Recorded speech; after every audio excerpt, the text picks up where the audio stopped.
इधर आ जाओ भाई। आपने परमात्मा के ज्ञान से क्या समझा, क्या सीखा? आप इतने वर्षों से आप पूज्य गुरुदेव जी से जुड़े हुए हैं, आप भी तो उन्हीं के भगत हैं। वही ज्ञान परमेश्वर ने आपको दिया जो उनको दिया। वो लोग क्यों मिट्टी फाक रहे हैं? क्यों परमात्मा के ज्ञान को ना समझ के ये सारे उल्टे कुकर्म कर रहे हैं? और दूसरी तरफ हम उनको समझा रहे हैं तो भी उनकी बुद्धि में ये बात नहीं आ रही। क्या कारण है इसका? कौन सी वो कमी है? क्या वो गुरु को भगवान नहीं मान पाए जिस कारण उनकी बुद्धि नहीं खुल पा रही? या उनके अंदर मान बढ़ाई है, कोई अहंकार है? या उन्होंने गांधारी की तरह अपनी आंखों पे ज़बरदस्ती काली पट्टी बांध रखी है कि मेरा पति अंधा तो मैं भी अंधी, मैनेजमेंट अंधा तो हम भी अंधे? क्या कारण है भगत जी? क्या बताएंगे आप अपने भाई बहनों को? परमेश्वर ने एक शब्द बोला था, ज्ञान संपूर्ण हुआ नहीं और हृदय नहीं छेदाए और देखा देखी भक्ति का रंग नहीं ठहराए। परमेश्वर ने कहा कि ये सत्संग और ये ज्ञान परमात्मा का असंख्य युगों बाद कभी कभी दांव लगता है भगत जी। लेकिन हमारे जो भगत भाई हैं जो यहाँ पर वहाँ पर ज्ञान संपूर्ण वो लोग पूरा सुनते नहीं, वो सिर्फ इंटरव्यू देख के जो झूठी इंटरव्यू दे लाते हैं उसको देख देख के लोग आ रहे हैं और इनको ज्ञान से कोई मतलब नहीं भगत जी। हम सन 2013 से जुड़े हैं परमात्मा की दया से। 27 साल परमेश्वर ने 24 साल सत्संग किए थे परमात्मा, लेकिन 24 साल में परमेश्वर ने कभी रक्तदान नहीं किया, कभी देह दान नहीं करवाया, कभी आरक्षणों का जाट नहीं करवाया, कभी आर्य समाजों को चंदा नहीं दिया, ना ही कभी बीजेपी ना किया, ना कभी राजनेताओं को बुलाया, ना कभी कांग्रेस को मत दिलाया, ना कभी आरजेडी को मत दिलाया। तो भगत जी परमात्मा की बहुत बड़ी कृपा है जो परमेश्वर ने हमें पहले सत्संग से भरपूर किया, फिर उसके बाद परमात्मा ने हमें अपने शरण में साथ संगति में लेके परमात्मा ने जो बची खुशी थी कमी उसको भी साथ संगति में परमेश्वर निकाला। हम परमात्मा को असंख्यों बार दंडवत प्रणाम करते हैं। परमात्मा सदगुरु रामपाल जी भगवान हम जैसे नीचों को परमात्मा कैसे इस गंदगी से निकाले। परमात्मा हमारी सद्बुद्धि दिए। परमात्मा भगत भाइयों ने परमात्मा की दया थी कि साथ संगति चालू हो गई और हमारी गिरते ही वह जीवन सुधर गया और आज हम फिर परमात्मा भक्ति से भरपूर हैं। मालिक की दया से एकदम शांति से भक्ति करते हैं ना, उनसे कहीं लाख गुना आनंद परमात्मा के हम साथ संगति में पाते हैं। नया नया ज्ञान मिलता है। हमारे अंदर की जो बुराइयां हैं हमको उसको देखने का एक आईना मिल गया है कि अभी हम कितने कच्चे हैं, अभी हम कितने हमें भगत होने में बाकी है, हमारी कौन सी कमी रह गई है। इस कमी को दूर करें तब हम जाके इस भक्ति मार्ग में एक कदम और आगे बढ़ेंगे। परमात्मा ने बहुत बड़ी कृपा की। इस विश्व में अगर कहीं भी शांति है तो सिर्फ साथ संगति में है, और कहीं भी अगर परमात्मा का अनुभव है तो सिर्फ साथ संगति में है। ना किसी आश्रम में है, ना किसी कोऑर्डिनेटर में है, ना किसी नामदान सेंटर में है, ना किसी मैनेजमेंट भाइयों बहनों के घर में है।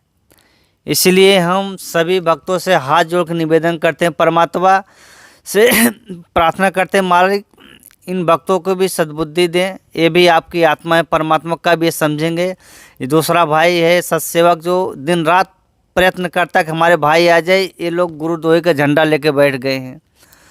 परमेश्वर ने गुरुद्रोही की परिभाषा बताया है कि गुरुद्रोही सब कहे, गुरुद्रोही ने चिन्हा कोय, जो गुरु से निंदा बैर करे गुरुद्रोही कहावे सोए। आप पवन भगत जी से किसी भी इतने आज 8 वर्ष हो गए परमात्मा की दया से कभी भी किसी भी सत्संग में या किसी भी साथ संगति में परमात्मा प्रति एक शब्द भी अगर अशब्द निकला हो तो आप साबित करके बताइए।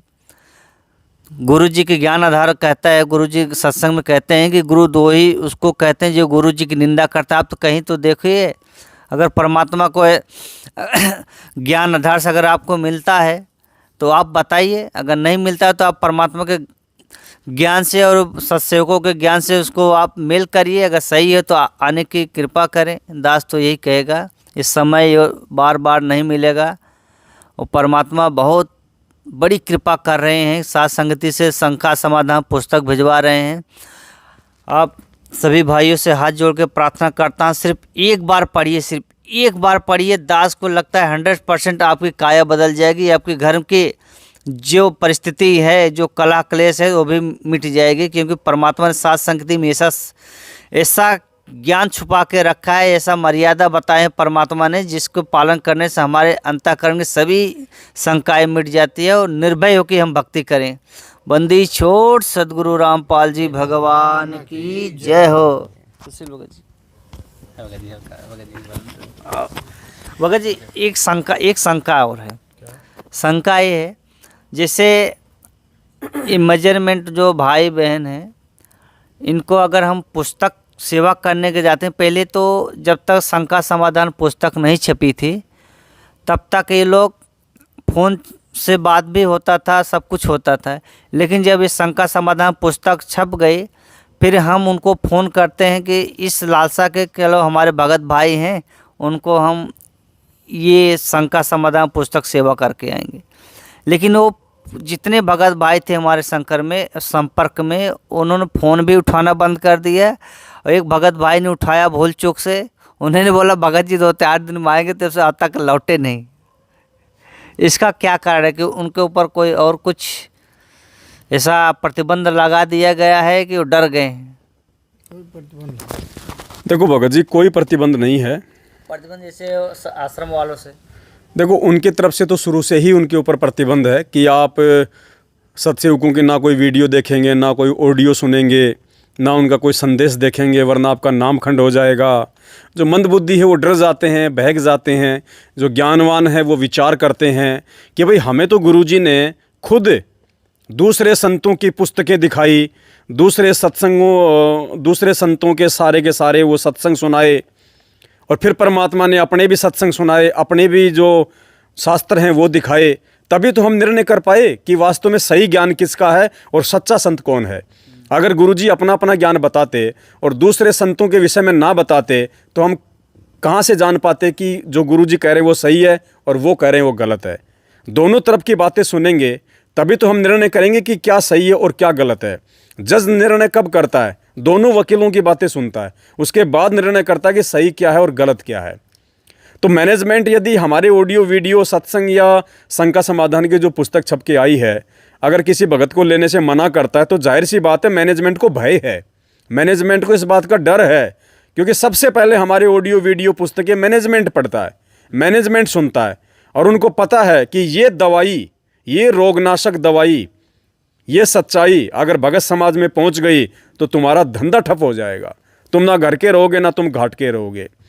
अगर मान लीजिए कि पवन दास के ऑडियो वीडियो गलत हैं, पवन दास गुरुद्रोही है, मैं भगत समाज को मतलब बदनाम कर रहा हूँ, भगत समाज को मैं बर्बाद कर रहा हूँ, भगतों की भक्ति छुड़वा रहा हूँ, इसमें तो मैनेजमेंट को फिर खुशी होनी चाहिए, ताकि वो पवन दास के वीडियो देख ले, और देखने के बाद भगत को गोबर थोड़ी खाते हैं, वो सच्चाई से परिचित हो जाएं। वीडियो अगर गलत हैं, गुरुजी के खिलाफ हैं, भक्ति के खिलाफ हैं, तो उन वीडियो को देख के तो भगत समाज समझ जाएगा ना, जानवर तो है नहीं, इंसान है, बुद्धि है, शिक्षित है, ज्ञान दे दिया भगवान ने।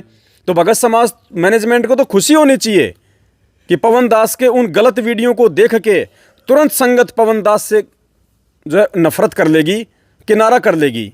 लेकिन इनको पता है कि एक बार जिस आत्मा ने पवन दास का वीडियो देख लिया, सात संगति के वीडियो देख लिए, वो आत्मा फिर चाहे ब्रह्मा विष्णु महेश उतर के आ जाए, वो मैनेजमेंट का मुंह नहीं देख सकती।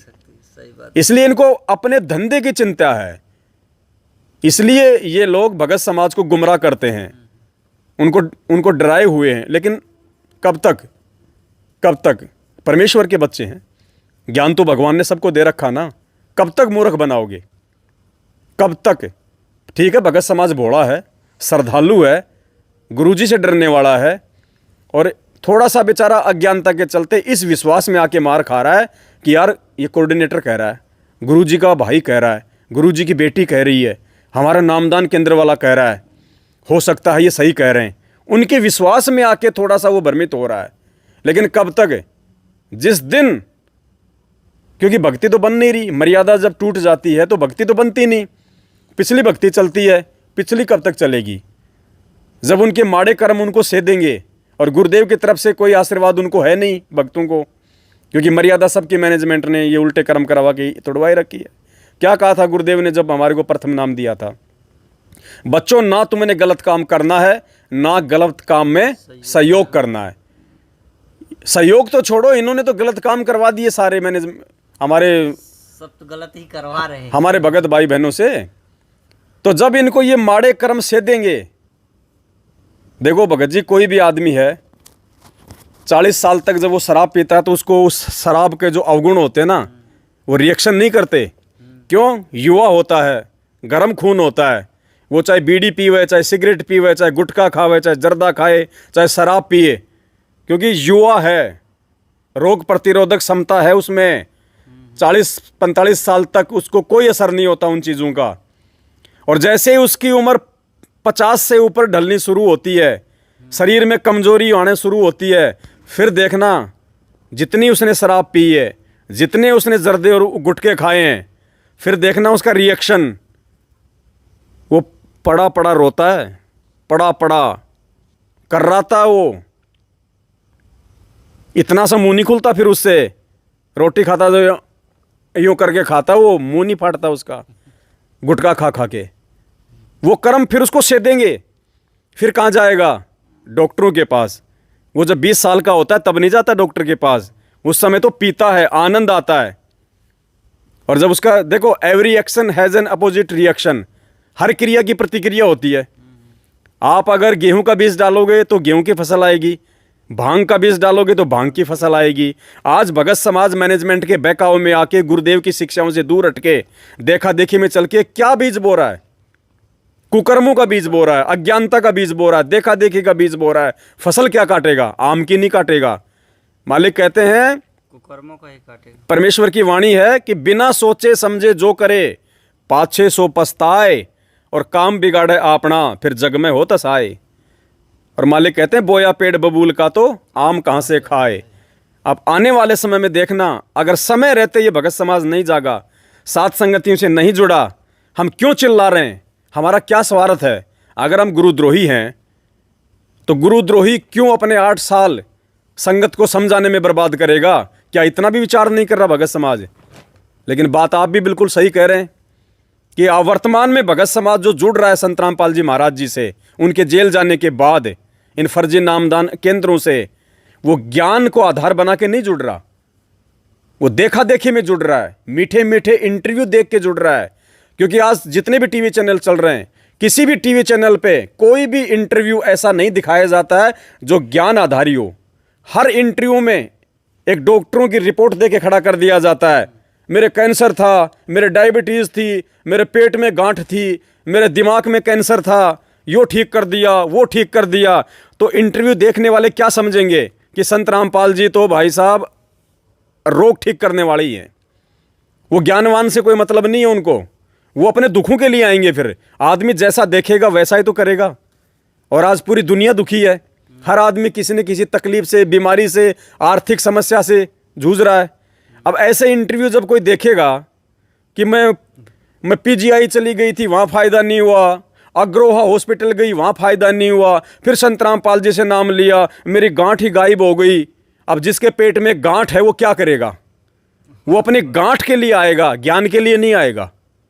तो ऐसे ही भगत भाई बहनों का टोल इकट्ठा हो रहा है जो ज्ञान को आधार बना के नहीं जुड़े। परमेश्वर ने कहा कि ज्ञान संपूर्ण हुआ नहीं और हृदय नहीं छिदाए, देखा देखी भक्ति का रंग नहीं ठहराए। ये देखा देखी जुड़ रहे हैं लोग, क्योंकि इनको तो अपना धंधा करना है, इनको तो वो मेडिकल वाले इंटरव्यू दिखाने हैं ताकि लोग आवें, और आएंगे तो परमेश्वर का तो मंत्र जो भक्ति है उसमें शक्ति है, और वो तो अनजान आत्मा है। परमात्मा को पता है कि हर जगह से भटक फिर के ये आत्मा आ रही है, भले ये अपने रोग के लिए आ रही है, भले ये दुखों से ये दुखी होके आ रही है, भले ये इनके जाल में फंस के आ रही है, लेकिन उस परमेश्वर को पता है कि ये आत्मा हर कहीं से दुखी है।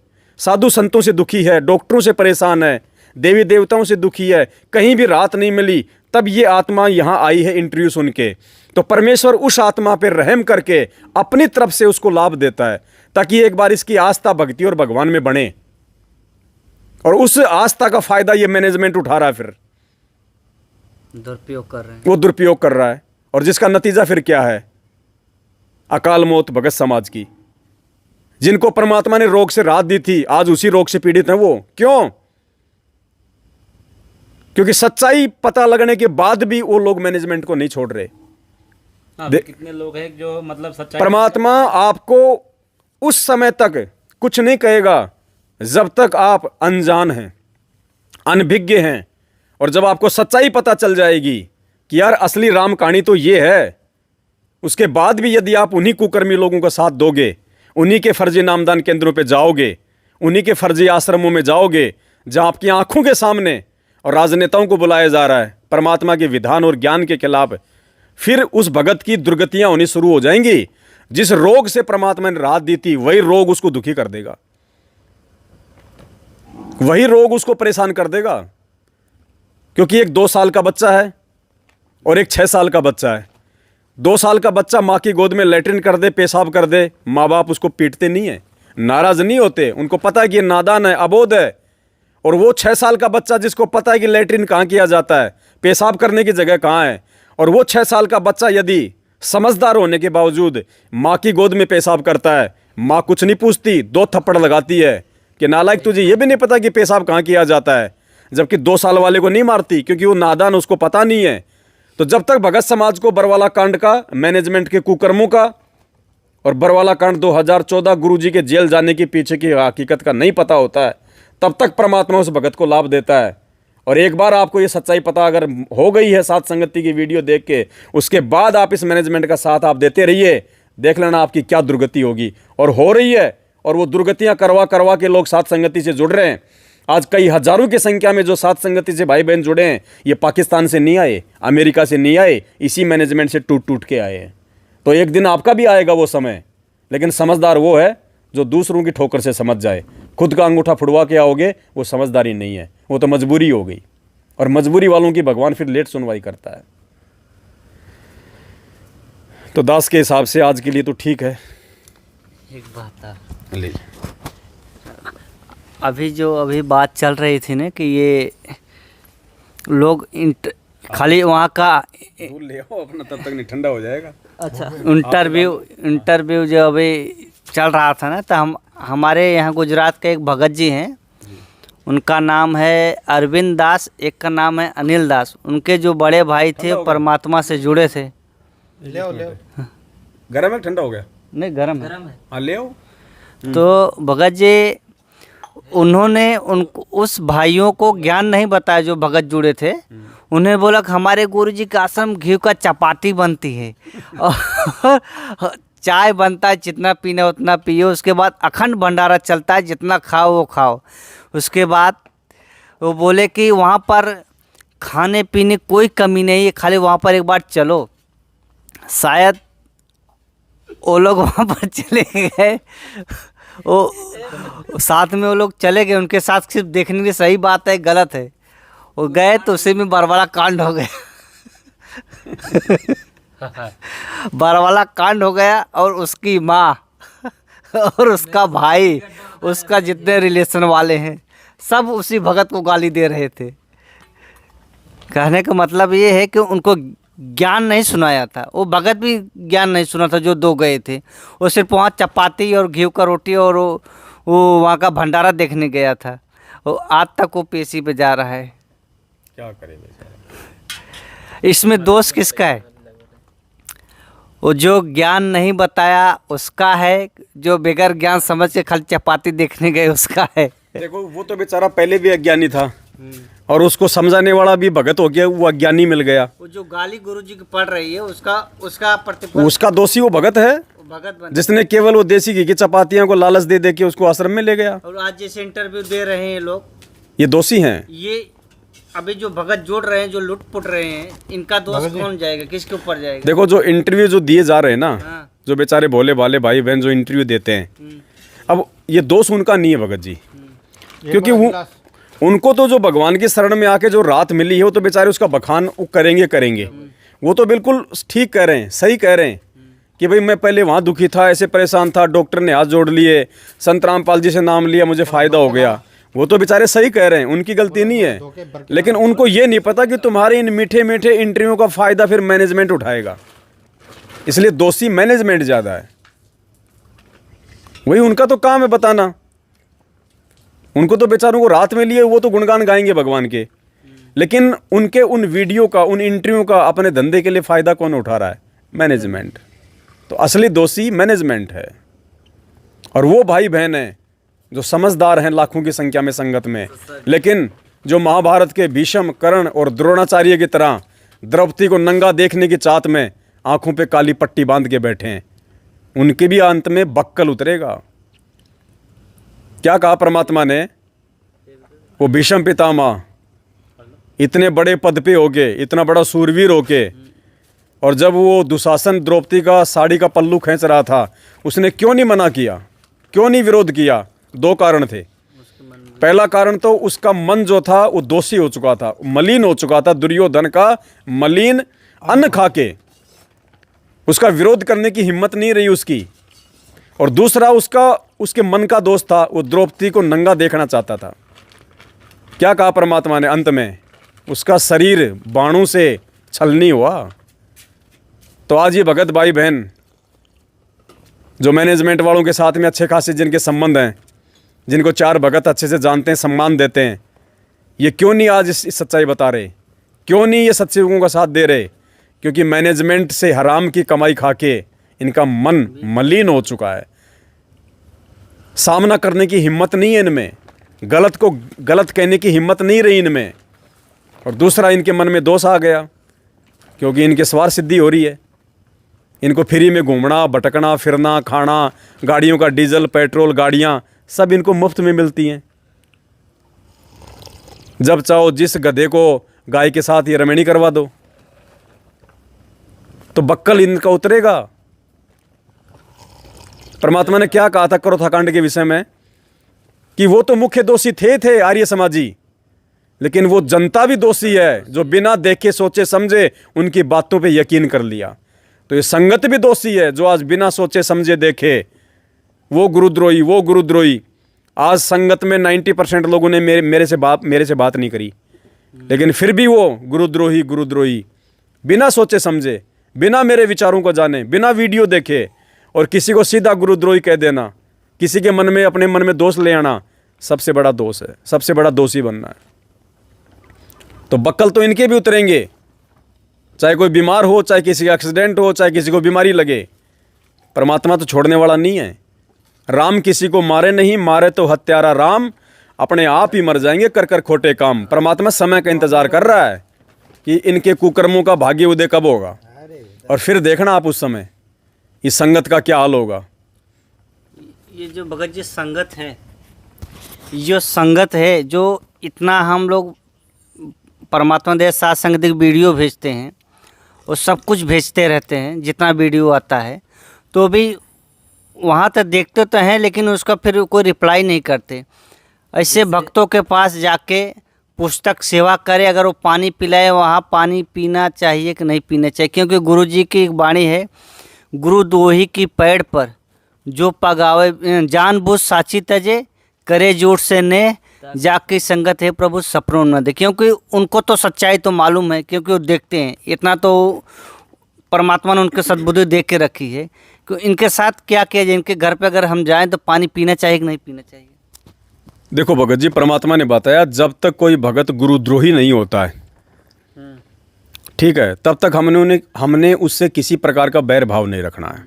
बैर भाव नहीं, जैसे वो हमारे भगत भाई हैं, भले ही आज वो किसी कारण से वो डरे हुए हैं, सहमे हुए हैं, सच्चाई जान के भी वो अपना मुंह चुपचाप लेके बैठे हैं, हाथों में चूड़ियाँ पहन के बैठे हैं, सच को सच और गलत को गलत कहने की हिम्मत नहीं कर पा रहे।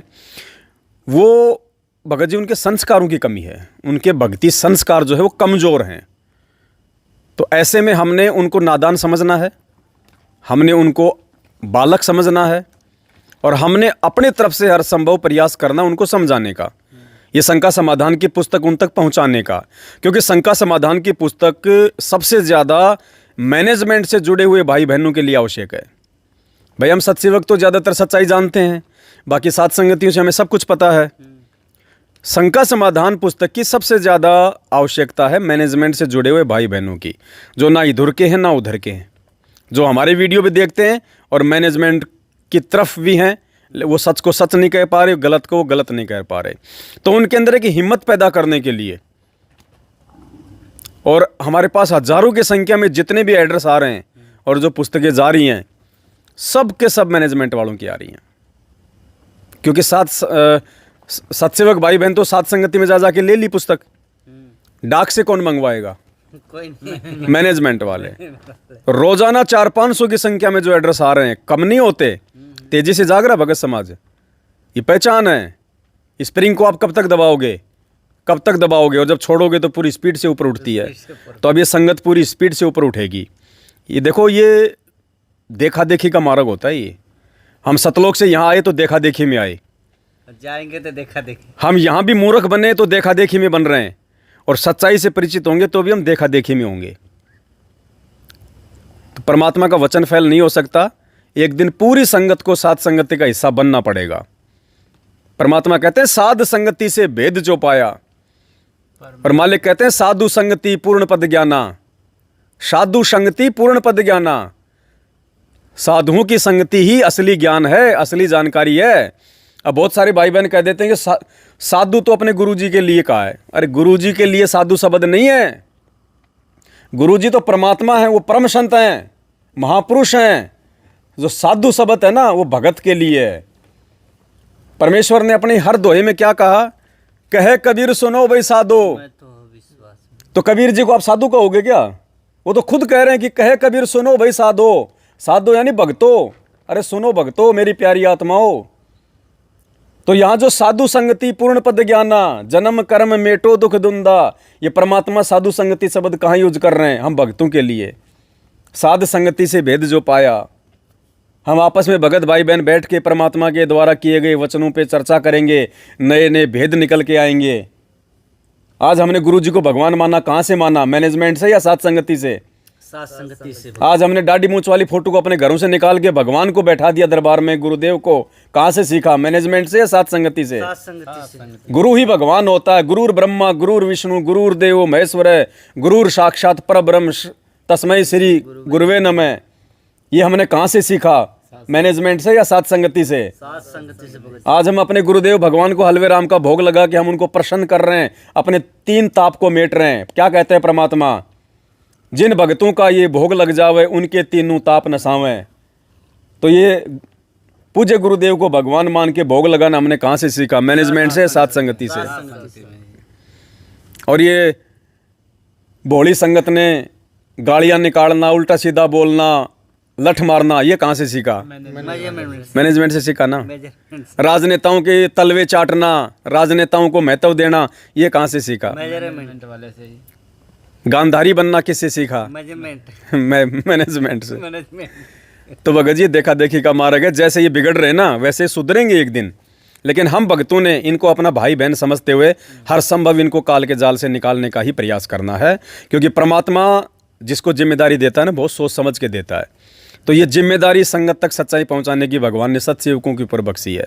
और ऐसी जिम्मेदारी भगवान किसी भी विश्वास करके बख्शता है। आपके घर में 3 बच्चे हैं, एक 2 साल का, एक 6 साल का, एक 12 साल का। आप घर से बाहर जाओगे, घर की चाबी आप कौन से बच्चे को देके जाओगे?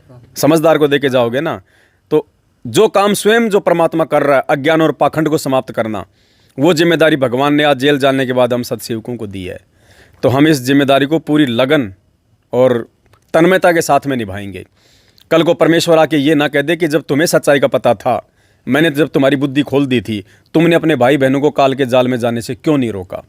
क्या जवाब देंगे? 3 साल के लिए किसी का बाप विदेश कमाने चला जाए, पीछे उसके 2 बच्चे हैं, छोटा बच्चा कुसंगति में पड़ जाए, बड़े भाई की क्या जिम्मेदारी बनती है? उसको समझा के, अगर नहीं समझाएगा तो बाप आके किसको डांटेगा? बड़े बच्चे को। तो ये आप और हमारी जिम्मेदारी बनती है।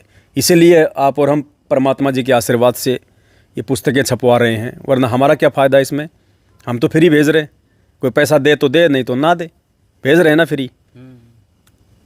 सेवा के लिए भक्तों के पैसे आते हैं, हम क्यों मना करते हैं कि अभी नहीं चाहिए सेवा, हमारे पास बहुत रखी है? क्या आज तक मैनेजमेंट ने कभी कहा कि भक्तों दान बंद कर दो, हमारे पास में बहुत आ गया? तो पाठ पे पाठ रखवा रहे हैं। और भी अंदर तो हमने परमेश्वर के वचन अनुसार उनके जैसा बनना है। गुरु को कीजिए दंडवत कोटि कोटि प्रणाम, कीट न जाने भरंग को गुरु कर ले आप। तो हमें गुरुदेव अपने जैसा बनाना चाहते हैं, तो हमने भी प्रयास करना पड़ेगा गुरुदेव के जैसा बनने का। उनके पद चिन्हों पे चलते हुए, उनकी शिक्षाओं पे अमल करके ही गुरुदेव के जैसा बना जा सकता, और गुरुदेव के जैसा बने बिना हम सतलोक नहीं जा सकते। जय हो बंदे। तो ये जो बुद्धि है ना भगत जी, भक्ति मार्ग में जो इतनी, जो आज हम सैकड़ों की संख्या में, हजारों की संख्या में सात संगति से जुड़े भाई बहन जो समझ पा रहे हैं, और स्वयं अपने आत्म कल्याण के लिए हम चिंतित हैं। सही गलत का निर्णय जब तक भगत करना नहीं सीखेगा, वो भक्ति नहीं कर पाएगा। परमात्मा कब तक हाथ पकड़ के चलाएगा? छोटा बच्चा होता है 6 महीने का, 1 साल का, बाप उसके दोनों हाथ पकड़ के उसको पैरू चलाता है ना। फिर बाप क्या करता है, कुछ दिनों बाद में उसका एक हाथ पकड़ता है। फिर थोड़े दिन बाद क्या करेगा, उसको लकड़ी देता है। बाप उस बच्चे को सीधा खड़ा कर देगा और फिर क्या कहेगा, आजा बेटा, आजा आजा आजा आजा, ले ले ले, आजा आजा। वो बच्चा धीरे धीरे पैर रखेगा और बाप क्या करता है, उसके चारों तरफ यूं हाथ रख देता है, घेरा बना के रखता है हाथों का, कि अगर ये गिरेगा तो मैं तुरंत उठा लूंगा। तो जब भगत नादान होता है, भोला होता है, तो परमात्मा उसके साथ में ऐसा ही रिएक्शन करता है। मालिक पूज्य गुरुदेव जी ने कहा ना कि जैसे जो कुम्हार होता है, जो कच्चा मटका होता है, उसके साथ में क्या करता है, एक हाथ अंदर हाथ रखता है, ऊपर से चोट मारता है। और जब घड़ा जब पक जाता है तब क्या करता है, तब जिस काम के लिए घड़े को बनाया उस काम में लेता है ना। तपाता है। तो हम सात संगति से जुड़े हुए भाई बहन, जो मटके जो परमेश्वर ने जो पका दिए, और पके हुए मटके से फिर काम लिया जाता है, तो परमेश्वर ने हमारे को पका के ज्ञान रूपी निर्मल जल दे दिया। इस ज्ञान रूपी आग में तपा के, और परमेश्वर आज हमें बाकी जो संगत है उनकी वो ज्ञान वाली प्यास बुझाने के लिए परमात्मा ने ये तत्व ज्ञान उन तक पहुंचा रहे हैं कि अब इनको समझाओ, तुम इनकी प्यास बुझाओ, ये प्यासे हैं बेचारे। मैनेजमेंट ने केवल इनको सूखा आटा खिलाया है, कसार सेक के खाते ना, आटे को सेक के, गेहूं के आटे को, वो सूखा आटा खिला रहा उनको, उनके गले में जम गया, वो सांस नहीं ले पा रहे बेचारे, रास्ता नज़र नहीं आ रहा उनको। तो रास्ता कौन दिखाएगा? सात संगति द्वारा ही, सात संगति से ही रास्ता दिखाई देगा, दूसरा कोई तरीका नहीं है। जो सुख सात संगति में भगत जी और कहीं पर है भी। वो तो परमेश्वर ने कहा ना, कोई तन से दुखी, कोई धन से दुखी, कोई तन से दुखी, कोई मन से दुखी, कोई धन बिन रहत उदास, थोड़े थोड़े सब दुखी, एक सुखी संत रामपाल जी का दास। अब दास की परिभाषा क्या है? दास बन के हमें गुरुजी ने दिखाया ना, रामपाल दास। दास के क्या लक्षण होते हैं, क्या गुण होते हैं? सात संगति में मिलते हैं। दास दोनों तरफ की बातें सुनता है। कहे कबीर सोए जन मेरा, जो नीर खीर का करे निबेरा। जो दास होता ना, वो किसी एक की बातों में आके नहीं कहता कि नहीं मैं तेरी बात नहीं सुनूंगा, तू गलत है, तू गुरुद्रोही है। वो दोनों तरफ की बातें सुनता है, फिर निष्कर्ष करता है कि क्या सही और क्या गलत है। तो परमेश्वर ने आप और हमें दास बना के फिर बाकी लोगों को दास बनाने की सेवा दी है।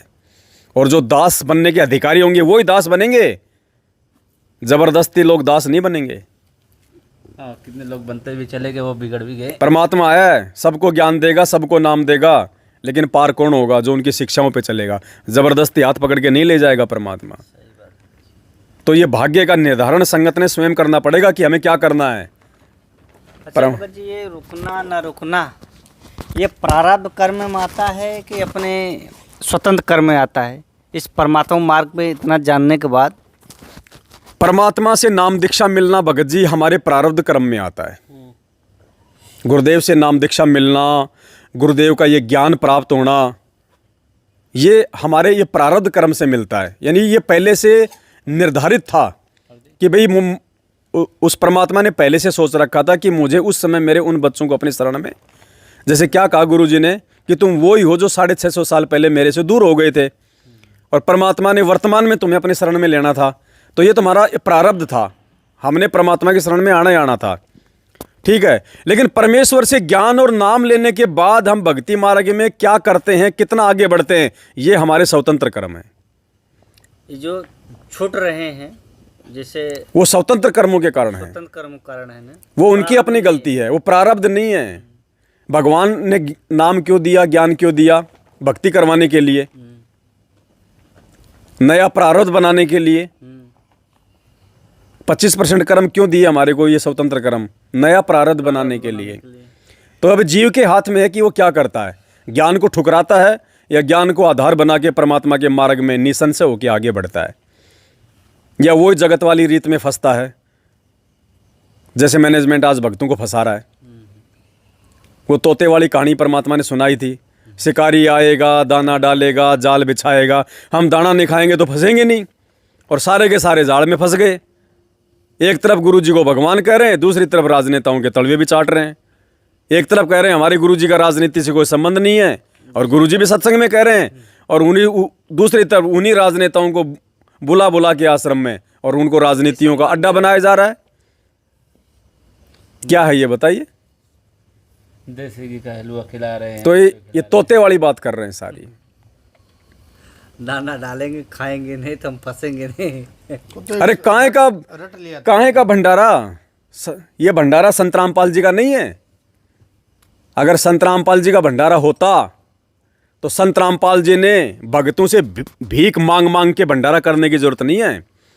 परमात्मा ने काशी में 650 साल पहले जो भंडारा किया था, परमात्मा ने इस गंदे लोग के गेहूं का एक दाना भी नहीं लिया, एक जल की बूंद भी नहीं ली।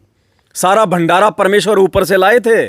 और क्या कहा परमात्मा ने, कित उतरी जलधारा केशव आया है। परमात्मा ने बताया पानी की धार भी ऊपर से आ रही थी, खाने वाले को पता भी नहीं चल रहा था। पानी की धार भी ऊपर से आ रही थी, इस गंदे लोग का नहीं था। और ये भक्तों का गेहूं मांग मांग के, और उस गेहूं को फिर बेच रहे हैं। 80 क्विंटल गेहूं इन्होंने झालावाड़ जिले के भक्तों का बेच दिया। भक्तों से भीख मांग मांग के ये भंडारे कर रहे हैं। ये केशव बंजारे का भंडारा है, ये तो भिखारियों का भंडारा है। और परमात्मा ने तो खिलाया, और खिलाने के साथ साथ भगवान ने दोहर, मोहर, सोने की असरपी, सूखा सामान दिया कि नहीं दिया? और इन्होंने क्या किया, इन्होंने लिया, भंडारे में आओ, फिर पाठ करो 15,000 दो, ज्योति कराओ 2100 रुपए दो, ये ले रहे हैं। और भगवान तो दे रहा था उस समय। तो ये किसका भंडारा है? अरे दाता एक राम, भिखारी सारी। और परमात्मा नित्य नियम में क्या पढ़ाते हैं? सतगुरु दाता है कलमा ही, प्राण उदाहरण तेरे साथ। तो सतगुरु उसका नाम है जो देता है, लेता है उसका नाम सतगुरु नहीं है। ये तो मांग रहे हैं। और परमात्मा कहते हैं मांगे सो ही बढ़वा कहिए, दर दर फिरे अज्ञानी, और जोगी जोग संपूर्ण जिसका मांग न पीवे पानी। अरे संत रामपाल जी कहाँ का भंडारा कर देंगे? क्यों करेंगे भंडारा? क्या कहा परमात्मा ने हमारे को? साहूकार नहीं कोई जाके काशी नगर मंझारा। जिस समय शेख तकी ने 18 लाख लोगों को वो लेटर भेज भेज के भंडारे में बुलाया था, किसी भी सेठ ने किसी भी काशी के धनाढ्य व्यक्ति ने भगवान की मदद की उस समय? नहीं, कोई नहीं किया। साहूकार किसको कहते हैं? जो धनी होता है, जो पैसे वाला होता है। तो क्या कहा परमात्मा ने?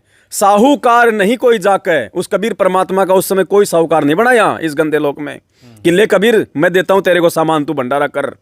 साहूकार नहीं कोई जाके काशी नगर मंझारा। पूरे काशी में एक भी कोई ऐसा सेठ, कोई बढ़िया उस परमात्मा के समर्थन में नहीं आया। सब भंडारा परमात्मा अपने सामर्थ्य से ऊपर से लाया था। और यहां तो राजनेता इनके साहूकार बन रहे हैं, भगत इनके साहूकार बन रहे हैं। तो ये काशी वाला भंडारा नहीं, काल वाला भंडारा, ये काल भगवान वाला भंडारा है। कर्म बिगाड़ने वाला। परमेश्वर के भंडारे में आने वाले अकाल मौत नहीं मरते। तो भाई सोचना पड़ेगा भगत समाज ने। दूध पी लो भगत जी, ठंडा हो गया। तो सत्साई पुण्यात्माओं, आज के लिए शायद काफ़ी होगा, या और कुछ है? आराम करते हैं, क्योंकि अब हमारे को आगे की यात्रा के लिए रात को ही निकलना पड़ेगा। और अब वैसे भी हम लोग अभी 14-15 घंटे की लगातार ट्रेवलिंग करके आए थे, और अब हमारे को आगे निकलना है। तो अभी हम लोग टाइम से निकलेंगे तो टाइम पे हम पहुँचेंगे। और परमेश्वर की दया इसी प्रकार से सच्चाई संगत में जाती रहेगी। पुण्यात्माओं, कोई समझे ना समझे, लेकिन इन बातों से हमारे अंदर और ज़्यादा दृढ़ता, समझदारी और जिम्मेदारी उत्पन्न होती है। और हमें वही चाहिए, हमने अपने आप को तैयार करना है। हमारे साथ यदि कोई और तैयार होता है तो उसका भला, अन्यथा हमने अपने आप को तैयार करना है, क्योंकि अकेले आए थे, अकेले जाएंगे। तो इसी के साथ आज की साथ संगति ये समाप्त होती है। फिर परमेश्वर दया करेंगे। वीडियो को ज़्यादा से ज़्यादा शेयर करें। शंका समाधान पुस्तक यदि अभी तक आपके पास नहीं आई है तो 82 73 84 95 60 ये मोबाइल नंबर है। आप अपना पूरा पता पिन कोड नंबर के साथ व्हाट्सअप कर दीजिए, आपके घर पे साथ संगति की पुस्तक आ जाएगी शंका समाधान की। पढ़िए। जानकारी के अभाव में आपकी मर्यादा टूट रही है, मर्यादा टूटने से आपकी भक्ति का सत्यानाश हो रहा, भगवान से दूर हो रहे हैं। ये पुस्तक आपको जानकारी देगी। जानकारी से आप मर्यादाओं के प्रति जागरूक होंगे, आप अपनी भक्ति बचाएंगे। बंदी छोड़ सतगुरु रामपाल जी भगवान की जय हो।